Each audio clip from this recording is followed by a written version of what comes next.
Welcome to Maheshan IAS. Your rank is our responsibility. Hello, जय हिंद, वंदे मातरम। Welcome to Maheshan IAS digital platform. दोस्तों, आपको पता होगा ऑपरेशन इंडोर चला हुआ है, यानी .5 फ्रंट पर एक ऑपरेशन चला हुआ है। बहुत जोर शोर से सरकार बाहर वालों से लड़ने से पहले अंदर की उस गंदगी को खत्म करना चाहती है जो बाहर का अंदर से सपोर्ट करती है। अभी फिलहाल में एक बहुत बड़ा स्टेटमेंट एक मौलाना के द्वारा जारी किया जाता है और उसका नाम है मौलाना मदनी। दोस्तों, वो कहता है कोई भी ऑपरेशन जिहाद का पार्ट है। बहुत ध्यान से आर्टिकल को समझना, क्योंकि आर्टिकल अगर मैं लाया हूं तो कुछ इसमें स्पेशल आपको बताने वाला होगा। ये पहले आप देख लीजिए, ये तो मेरे घर की बगल में ही है। ये आप देख रहे होंगे, ये सारी की सारी वो इमारतें हैं जो मंदिर थी और इनको बाद में बदलकर एक दूसरा स्ट्रक्चर दे दिया गया। यानी 7 लाख से ज्यादा, चलो कम ले लेता हूं, 5 लाख से ज्यादा हिंदू टेंपल तोड़े गए भारत के अंदर मुगलों के द्वारा, और नीचे के जितने भी स्ट्रक्चर थे वो सेम रहे, बस वो ऊपर उस पर टुप्पी सी रख दी गई। अब एक मंदिर बना है भगवान श्री राम का, जहां उनका जन्म हुआ था, राम मंदिर, वो बना है। बाबरी का जो ढांचा बना हुआ था उसको ध्वस्त करने के बाद मदनी ने सुप्रीम कोर्ट पर दोस्तों सवाल उठा दिए हैं। मदनी ने कहा है कि सुप्रीम कोर्ट माइनॉरिटी का साथ नहीं दे रहा है, सुप्रीम कोर्ट ने बाबरी को शहीद कर दिया है। यानी कोर्ट एक ऐसी चीज है कि उसका फैसला मुझे भी मानना होगा और प्रधानमंत्री को भी मानना होगा, मुख्यमंत्री को भी मानना होगा, लेकिन मदनी नहीं मानेगा, क्योंकि मदनी को कोई जेल में डाल ही नहीं रहा। उसको अभिव्यक्ति की आजादी दे दी है। किसमें? संविधान में। ध्यान रखना, इनको संविधान की कोई नॉलेज नहीं है, लेकिन यह संविधान का उपयोग सिर्फ तब तक करेंगे जब तक इनका मतलब सीधा होगा। जिस दिन इनको लगेगा कि अब हमारा मतलब खत्म है, संविधान से लेना देना नहीं है, यहां सरिया लागू हो जाएगा। और लिख लेना इस बात को। यानी कॉन्स्टिट्यूशनल तरीके से कोर्ट जो निर्णय दे रहा है वो सारे जज यूनानिमसली निर्णय दे रहे हैं, लेकिन उसको मानने के लिए एक कम्युनिटी तैयार नहीं है। यहां आपको बता देता हूं, देखिए दोस्तों, पाकिस्तान आपको पता है नए नए प्रपंच रच रहा है, क्योंकि उसको भारत पर कुछ करना है। क्यों करना है यह भी आप जानते हैं, क्योंकि इसकी जान को खतरा है। पूरे पाकिस्तान में आदिया जेल के बाहर इतने बड़े मात्रा में प्रोटेस्ट प्लान है। उन प्रोटेस्ट को रोकने के लिए इसको 29 नवंबर को एक पोस्ट मिलनी थी जिसका नाम है CDF, यानी चीफ डिफेंस ऑफ फोर्सेस। एक नई पोस्ट का निर्माण किया गया पाकिस्तान में, जो सबके ऊपर होगा, जुडिशरी के, प्रधानमंत्री के, सारे आर्मी जनरल्स के, आर्मी चीफ के, हर चीज के ऊपर एक डिक्टेटर होगा जिसका नाम होगा आसिम मुनीर। लेकिन 29 तारीख को इसका जो कार्यकाल था वो खत्म हो गया, बट इसको वो लेटर नहीं मिला अभी। क्यों नहीं मिला है? क्योंकि उस पर इसको साइन करने हैं। ये दोस्तों बहरेन गया हुआ था। अब बहरेन से ये डायरेक्ट इसको पाकिस्तान आना था, इसके लेटर पर साइन करने थे, इसको CDF बनाना था। लेकिन ये कहां निकल गया? ये निकल गया लंदन, अपने भाई के पास। क्यों डिले कर रहा है? देखिए, इंटरनल कॉन्फ्लिक्ट होने वाला है। क्यों? क्योंकि वे जानते हैं कि आदिया जेल के बाहर इतने लोग खड़े हुए हैं पाकिस्तान तहरीक इंसाफ के, PTI के, और इमरान खान के लड़के ने साफ कह दिया है कि हमको नहीं पता, आज 800 से ज्यादा दिन हो गए मेरे बाप को जेल में, लेकिन उनके पिछले 1 महीने से तो हमें यह भी नहीं पता कि वो जिंदा है या मर गए। और इस पर एक प्रोटेस्ट प्लान है दोस्तों पाकिस्तान में। ध्यान रखना, पूरे पेशावर में आर्टिकल 144 ऑफ इंडिया लागू है, यानी धारा 144। वहां कोई परिंदा नहीं दिखेगा आपको, क्योंकि पाकिस्तान जलने की कगार पर खड़ा हुआ है। अगर अब ये इंतजार कर रहा है कि ये कब लौटे, मुझे फटाफट वो दे तो मैं निर्णय लूं, लेकिन ये जानता है अगर इसको तुरंत ये बना दिया तो पाकिस्तान को पूरा हैंडओवर कर लेगा। और दोस्तों, जब पाकिस्तान किसी के हाथ में आता है तो पाकिस्तान तो आतंकवादी है दोस्तों। तो आतंकवादी जब बेकाबू होता है तो क्या करता है? धमाके करता है, और पाकिस्तान उसी में चलेगा। उससे भी एक इंपॉर्टेंट अपडेट, आज बहुत सारी अपडेटें, आर्टिकल को ध्यान से देखना आप। उससे भी एक इंपॉर्टेंट अपडेट है कि रॉ ने एक रिपोर्ट जारी करी है, research and analysis wing of India. उसने कहा है व्लादिमीर पुतिन इंडिया की विजिट पर आ रहे हैं।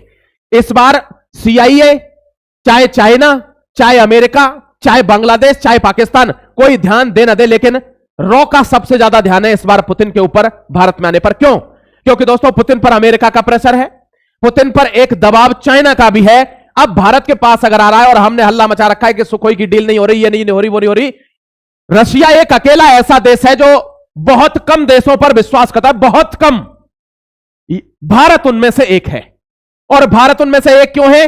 आप जानते होंगे 1990s के दौर में जब रशिया टूट रहा था, और दोस्तों टूटने के समय पर अमेरिका हो, चाइना हो, कोई भी देश हो, सब हंस रहे थे इस पर कि देखो कितना शहंशाह बनता था, क्या हो रहा है इसकी हालत, खाने के लिए रोटी नहीं है। लेकिन भारत इसके सपोर्ट में खड़ा था। भारत ने कभी इनको ह्यूमिलिएशन नहीं किया, नीचा नहीं दिखाया। और यह बात व्लादिमीर पुतिन जानता है। और दोस्तों तब से ही भारत के ऊपर इसका अटूट विश्वास है, आज भी विश्वास है। आज रॉ ये नोटिस करना चाह रही है कि जब पुतिन आएंगे तो उनका बॉडी लैंग्वेज क्या होगा, हाव भाव क्या होगा, उनका स्टेटमेंट कैसा होगा। क्या वो इस टोन में बात करेंगे जिस टोन में ट्रंप से करते हैं, या वो इस टोन में बात करेंगे जिस टोन में चाइना से करते हैं? क्योंकि भारत के साथ रिलैक्स फील करते हैं, ट्रंप के साथ वो कंटेनमेंट फील करते हैं। दोस्तों ट्रंप के साथ वो बिजनेस डील करते हैं, चाइना के साथ वो कॉन्स्टेंट फील करते हैं। ये सारी अलग अलग सिचुएशंस हैं। रॉ यहां पर देखना चाह रही है कि भारत के साथ क्या रवैया रहता है। क्यों ऐसा क्यों है, देखिए देख लीजिए। क्योंकि भारत के साथ रशिया हमेशा खड़ा रहता है। क्या कह रहा है Russian president Vladimir Putin says India deserves a place among world super powers. Bharat वो देश है जो वर्ल्ड की सुपर पावर में इसकी जगह होनी चाहिए। यूनाइटेड नेशन सिक्योरिटी काउंसिल में 6th मेंबर भारत को होना चाहिए, या एक मेंबर को हटाना चाहिए जो कमजोर है। वर्ल्ड की 3rd मेजर पावर है इंडिया, और यूएनएससी में नहीं है, सुपर पावर्स में नहीं है। यह बहुत गलत बात है। यहां देखिए Putin says India and China will not allow themself to be humiliated. अब देखिए पुतिन के पास 2 रास्ते हैं, एक चीन और एक भारत।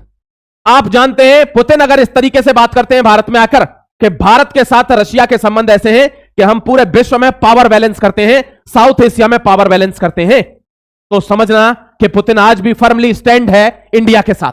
लेकिन अगर वो ये बात करते हैं दोस्तों कि भारत की रिलेशनशिप इंपॉर्टेंट है रशिया के साथ, क्यों? क्योंकि यूरेशिया के लिए हम कंटेन करते हैं, तो समझना पुतिन पर दबाव है अमेरिका का भी और चाइना का भी, और रॉ इस बात को नोटिस कर रही है। देख लेते हैं 1-2 दिन में मीटिंग है, क्या इसका आउटकम आता है। मैं आपके सामने सब कुछ लेकर, देखिए कोर जियोपॉलिटिक्स समझना आपको सीखना होगा। मैं आपसे कहता हूं जब पुतिन आए तो आप भी ये हाव भाव नोटिस करना, आपको भी पता चलेगा कि जियोपॉलिटिक्स कैसे चलती है। क्योंकि दोस्तों चाइना पर पुतिन भरोसा नहीं कर सकता है। चाइना ज्यादा पावर ट्रेड करता है, ज्यादा पावर बैलेंस करता है, लेकिन चाइना पर विश्वास नहीं। विश्वास किस पर है? भारत में जब पुतिन आता है तो रिलैक्स रहता है, क्योंकि उसको पता है ये वो देश है कभी मुझे आंख नहीं दिखाएगा, कभी मेरे खिलाफ कोई षड्यंत्र नहीं करेगा, ये मेरा साथी है। और ऐसा क्यों पहचान पाता है व्लादिमीर पुतिन? क्योंकि केजीबी का फॉर्मर स्पाई रह चुका है मेरे दोस्त। इसीलिए रॉ से बहुत अच्छे संबंध है किसके? पुतिन के। तो वो जानता है इस चीज को, इसलिए अपने हाव भाव भी दिखाएगा। अब हमारे सामने ये 2 बड़ी चुनौती है, मैं आपको दिखाता हूं इसका फेक इंफॉर्मेशन वॉर क्या चल रहा है। भारत का बांग्लादेश के साथ आजकल क्या चल रहा है, कोई खबर नहीं आ रही। आइए खबर दिखा देता हूं। देखिए यहां देखना थोड़ा ध्यान से। ये दोस्तों एक लेडीज है जिसका नाम है बेगम खालिदा जिया। कौन है ये जिया और रहमान की deeply concern to learn about, ये प्रधानमंत्री का ट्वीट है, इसके लिए इसकी तबीयत खराब है, मरने पर रखी हुई है। Begum Khaleda Zia who has contributed Bangladesh public life for many years. Khaleda Zia ने बहुत कंट्रीब्यूट किया है बांग्लादेश की पब्लिक के लिए, ऐसा लिखते हैं प्रधानमंत्री। Our sincere prayers to best wishes for the speedy recovery, India stand ready, possible support whatever we say we can. देखिए किसी भी सूरत हाल में बांग्लादेश के साथ भारत आज भी खड़ा है। यह जो हमारा रवैया है यही हम पर गड़बड़ पड़ जाता है कभी कभार। यह वही बांग्लादेश है जो हमको कुत्तों की तरह आंख दिखाता है दोस्तों। यह वही पाकिस्तान है जिसमें हम हेल्प करते हैं, आज हमारे खिलाफ खड़ा है। यह वही श्रीलंका है जो हमारे मछुआरों को गिरफ्तार करता है, टॉर्चर करता है दोस्तों, आंख दिखाता है भारत को। आज वो जो साइक्लोन आया है दोस्तों दितवा, उसमें सबसे आगे भारत का रिलीफ ऑपरेशन खड़ा हुआ है, सागर बंधु रिलीफ ऑपरेशन। जयशंकर साहब का स्टेटमेंट है कि 27 टन से ऊपर हम वहां भेज चुके हैं सारा खाना पीना, और अभी भी समुद्रों के द्वारा जा रहा है, एयरक्राफ्ट से हम भेज ही रहे हैं। यह भारत है, वसुधैव कुटुंबकम है। लेकिन दोस्तों यही हमको आंख दिखाते हैं, यह भारत को निश्चित करना होगा, यही चीजें समझ। देखिए यह है खालिदा जिया, इसके लिए प्रे कर रहे हैं लोग, ये इसकी स्थिति बहुत खराब है। देखिए खालिदा जिया 3 टाइम प्राइम मिनिस्टर है दोस्तों बांग्लादेश की, वाइफ है प्रेसिडेंट जिया और रहमान की, जिसको कातिल माना जाता है बंग बंधुओं का। यानी वो कहते हैं कि मैंने बांग्लादेश लिबरेशन वॉर में बहुत बड़ी भूमिका निभाई थी। लेकिन शेख हसीना उससे पूछती है, जिया और रहमान से शेख हसीना पूछती है कि did Zia fight for Pakistan और Bangladesh? PM Hasina asked questioning his role in liberation war. Hasina ने पूछा कि उसने पाकिस्तान के लिए युद्ध किया या बांग्लादेश के लिए? जिया और रहमान की पार्टी है दोस्तों BNP, Bangla national party Bangladesh. यह हमेशा भारत के खिलाफ ही रही है। उसके बावजूद भी भारत, अभी देख लिया आप, क्या हम, ये जियोपॉलिटिक्स है, हम उसकी पत्नी के लिए ट्वीट कर रहे हैं कि वो जल्दी से जल्दी ठीक हो जाए। यह भारत की संवेदनशीलता है। We are a mature nation, we have sovereignty. अब यह जी.आर. रहमान है दोस्तों, mastermind behind the assassination of Bangabandhu and his family. समझ गए? यह आपको ध्यान रखना है। ये इसमें से एक ही लड़की बची थी, वो प्रधानमंत्री है बांग्लादेश की, जिसको भगाया गया, जो हमारे यहां रह रही है, शेख हसीना। इसके चार्जेस लगते हैं दोस्तों, इनके ऊपर ध्यान रखना। यहां देखिए अब पाकिस्तान की फेक न्यूज देख लीजिए आप, मतलब भौचक के रह जाएंगे। ये क्या करता है देखिए, there is a deliberate effort of paint BNP pro India history tales. मतलब बांग्लादेश नेशनल पार्टी कभी भारत के साथ नहीं रही है, हमेशा भारत के खिलाफ ही रहे ये लोग। फ्रॉम प्रेसिडेंट जिया और Rahman to Begum Khaleda Zia now under Tarique Rahman, BNP has never compromise against India. India ने कोई चीज कही तो कभी भी उन्होंने कंप्रोमाइज नहीं किया, कभी भी उन्होंने कोई बात नहीं मानी, हमेशा खिलाफ ही रहे हैं। लेकिन भारत आज भी कहता है कि खालिदा जिया सही हो जाए। क्यों? ह्यूमैनिटेरियन ग्राउंड पे, जियोपॉलिटिक्स में। ये सारी वो खबरें हैं जो कोई भी भारत का सपोर्ट नहीं करती है। और दोस्तों, त्रिपुरा मार्च निकाला था इन लोगों ने त्रिपुरा पर हमला करने के लिए, बीएनपी ने। ये वही पार्टी है, ध्यान रखना। देखिए पाकिस्तान की फेक न्यूज। पाकिस्तान क्या न्यूज चला रहा है कि भारत ने पाकिस्तान को लेटर लिखा है कि इमरान खान को शेख हसीना की तरह भारत को दे दीजिए, हम उसको रख लेंगे। भारत भेजेगा ये लेटर। तो ये प्रूफ हुआ क्या? ये फेक न्यूज है। यहां देखिए फैक्ट चेक हुआ, भारत ने कोई लेटर नहीं लिखा है। No letter not issued by MEA, ministry of external affairs. ये देखिए आप, प्रोपेगेंडा, और वो भी इंटरनेशनल लेवल पर चलाते हैं ये। अब क्या होता है कि सब लोग तो इतनी जानकारी रखते नहीं है, अपने यहां भी आप देखते हो कितने दलाल हैं। तो वे क्या करते हैं, डायरेक्ट ये अफवाह उड़ती है, वो सुनते हैं। जैसे कि मदनी अभी कह रहा है कि कोई भी ऑपरेशन जिहाद होता है, चाहे वो दिल्ली का ब्लास्टिक क्यों ना हो, इसको खुराक देना जरूरी है, सरकार को इसको जेल में डालना जरूरी है। ऐसे ही दोस्तों जब ये फेक न्यूज जाते हैं, देखिए यहां पर क्या पाकिस्तान ने क्या लिखा है, इंडिया ने एयर स्पेस देने से मना कर दिया, इसलिए पाकिस्तान श्रीलंका को, वहां जो साइक्लोन पीड़ित है उनको हेल्प नहीं पहुंचा पा रहा है। भूखे ने कहा नंगे को हेल्प नहीं पहुंचा पा रहा हूं। देखिए खुद पर रोटी नहीं है खाने के लिए, और स्टेटमेंट क्या जारी करता है, भारत ने हमको उड़ने के लिए स्पेस नहीं दिया, इसीलिए हम वहां हेल्प नहीं पहुंचा पा रहे। तू अपनी रोटी खा ले पहले, अपने तेरे पास रोटी नहीं है। यहां देखिए दोस्तों, ये क्या है, ये फैक्ट चेक हुआ। इंडिया ने क्या कहा, India allows Pakistani aircraft to carry cyclone aid over its air space in Sri Lanka. ये फैक्ट चेक हुआ है। फैक्ट चेक में क्या हुआ, भारत ने श्रीलंका में आए हुए तूफान को चलते हुए पाकिस्तान के एयरक्राफ्ट को भी एयर स्पेस दे दिया है कि आप हेल्प करिए।